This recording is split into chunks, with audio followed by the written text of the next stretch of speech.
Shalom, damai di hatiku. Kembali bertemu dengan saya Pendeta Jonathan F. Lupulalan pada hari Minggu tanggal 1 Mei tahun 2022. Mari kita minta pertolongan Roh Kudus untuk pembacaan dan pemberitaan firman Allah. Mari berdoa. Tuhan Yesus, kami mau membaca dan menyampaikan firman-Mu. Urapilah hamba-Mu dengan kuasa Roh-Mu yang kudus, dan berilah penerangan kepada para pendengar yang akan mendengarkan firman Allah ini. Dan biarlah penerangan Roh Kudus itu dapat membuat para pendengar itu mengerti dan memahami serta melakukan firman Allah. Terima kasih Tuhan Yesus, dengarlah doa kami, ampuni dosa kami. Dalam nama Yesus kami berdoa. Amin. Mari kita baca firman Tuhan yang diambil dari Mazmur pasal 133 ayat 1 sampai dengan ayat yang ketiga. Firman Tuhan berkata begini. Persaudaraan yang rukun, nyanyian syair Daud, sungguh alangkah baiknya dan indahnya apabila saudara-saudara diam bersama dengan rukun. Seperti minyak yang baik di atas kepala meleleh ke janggut, yang meleleh ke janggut Harun dan ke leher jubahnya. Seperti embun gunung Hermon yang turun ke atas gunung-gunung Sion. Sebab kesanalah Tuhan memerintahkan berkat kehidupan untuk selama-lamanya. Demikianlah firman Allah yang berbahagia kita membaca, mendengar, dan melakukan firman Allah. Haleluya. Tema kita pada hari Minggu tanggal 1 Mei tahun 2022 ini adalah kerukunan, kedamaian, toleransi dalam kebinekaan. Nah, saudara-saudara yang saya kasih dalam Tuhan Kristus, apa itu kerukunan? Kerukunan berasal dari bahasa Arab, yakni arkan. Kata arkan berarti rukun. Perkataan rukun dalam masyarakat Arab mempunyai pengertian tiang penopang atau rumah ibadah. Oleh karena itu agama-agama harus hidup rukun. Sebab agama-agama adalah tiang-tiang penopang rumah bangsa dan masyarakat, dan khususnya masyarakat Indonesia. Lalu apa itu damai? Damai adalah sesuatu yang indah dalam hidup bermasyarakat. Dan memang kita dihimbau untuk hidup damai satu sama yang lain di dalam masyarakat majemuk Indonesia. Lalu apa itu toleransi? Toleransi artinya membiarkan atau mengembangkan hidup penuh kedamaian di antara umat beragama yang mempunyai keyakinan iman atau agama yang berbeda-beda. Nah, saudara-saudara yang saya kasih dalam Tuhan Kristus, jadi seorang pemuda yang toleransi, yang bertoleransi, berarti pemuda itu bisa menerima, menahan diri untuk bersikap sabar, berhati lapang, dan bersikap terbuka terhadap perbedaan agama atau kepercayaan, sehingga terciptalah kerukunan beragama yang baik di Indonesia ini. Nah, saudara-saudara yang saya kasih dalam Tuhan Kristus, apa itu kebinekaan? Kebinekaan adalah bangsa Indonesia terdiri dari suku, bangsa, agama, aliran, ras, etnis, dan sebagainya. Ketika pemuda bersumpah satu nusa, satu bangsa, dan satu bahasa, semuanya mengaku satu dalam kebinekaan dan tidak mencari perbedaan, melainkan mencari persamaan dalam rumusan Pancasila sebagai falsafah negara dan Undang-Undang Dasar 45. Mengapa kita atau pemuda harus meningkatkan toleransi, kerukunan dalam kebinekaan dalam hidup beragama atau bermasyarakat? Karena masyarakat Indonesia, seperti yang saya katakan tadi, sangat majemuk, yaitu pluralitas dan pluralisme secara budaya, etnis, agama. Dan kemajenukan ini dapat membawa konflik dan kekerasan. Konflik dan kekerasan adalah fakta yang akrab dengan bangsa kita ini, yaitu bangsa Indonesia. Kita baru saksikan beberapa waktu yang lalu, mahasiswa demonstrasi, lalu ada orang yang tiba-tiba memukul bahkan mentelanjangi Ade Armando itu. Itu sudah terbukti bahwa masyarakat kita masih punya kekerasan yang luar biasa. Nah, saudara-saudara yang saya kasih dalam Tuhan Kristus, hidup toleransi dan hidup rukun dan damai dalam kebinekaan merupakan kebutuhan fundamental bagi bangsa Indonesia pada saat ini.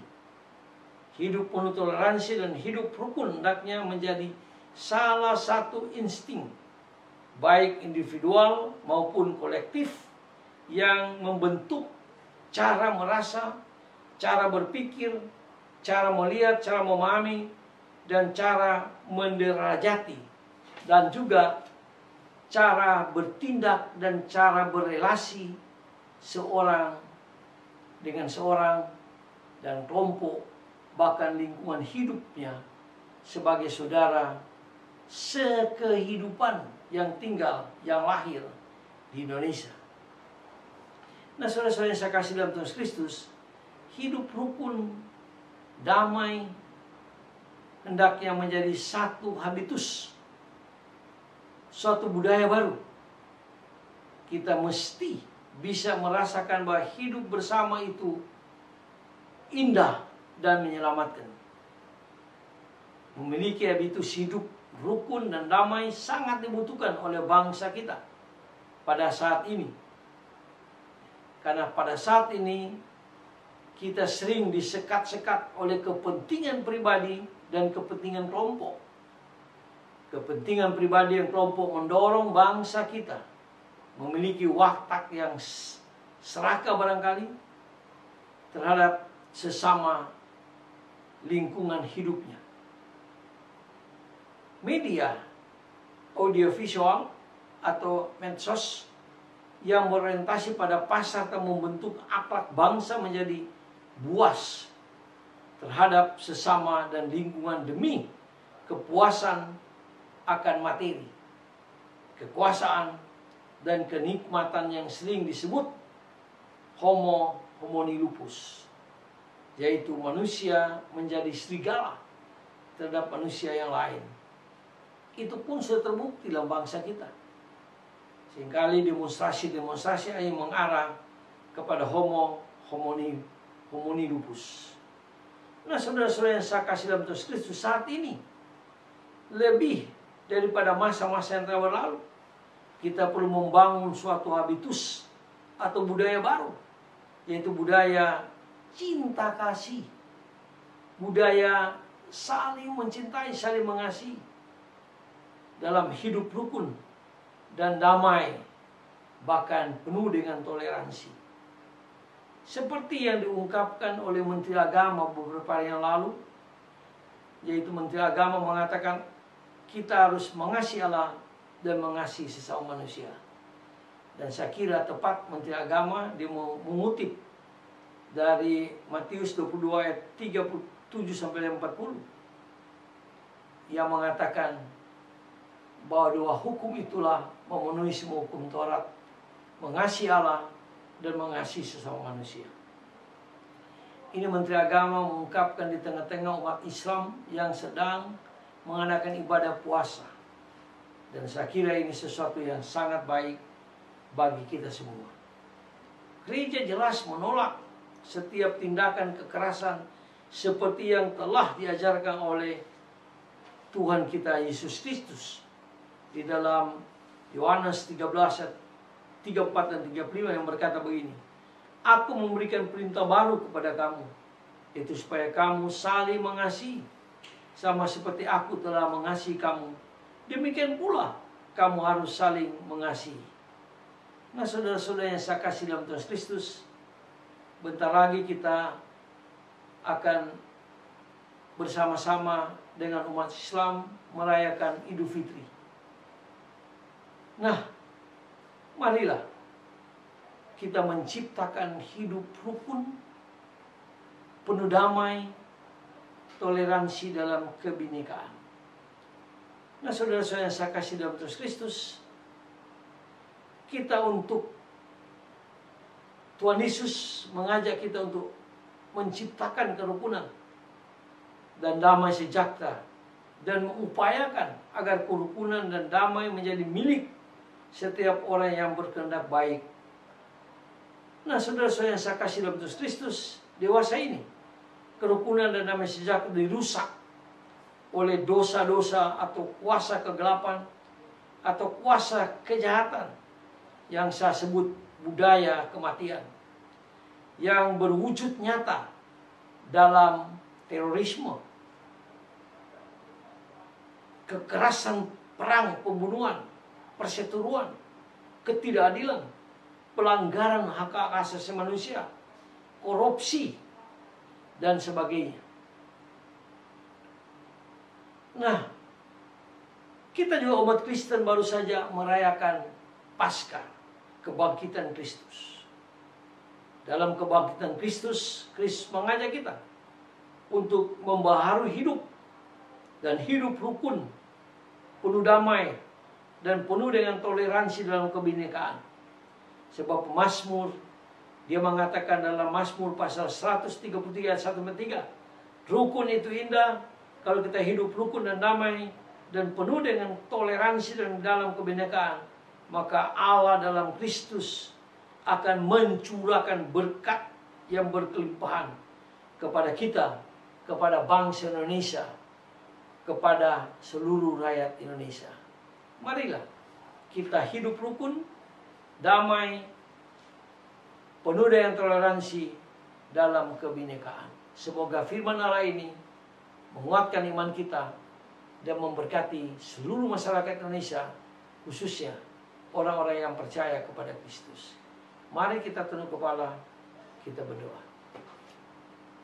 Tuhan Yesus, terima kasih firman Tuhan mengajar kami supaya kami hidup rukun, damai, penuh dengan toleransi dalam kebinekaan, sehingga kami penuh dengan berkat yang dicurahkan Kristus, khususnya Indonesia. Biar Indonesia hidup penuh kerukunan damai sampai selama-lamanya.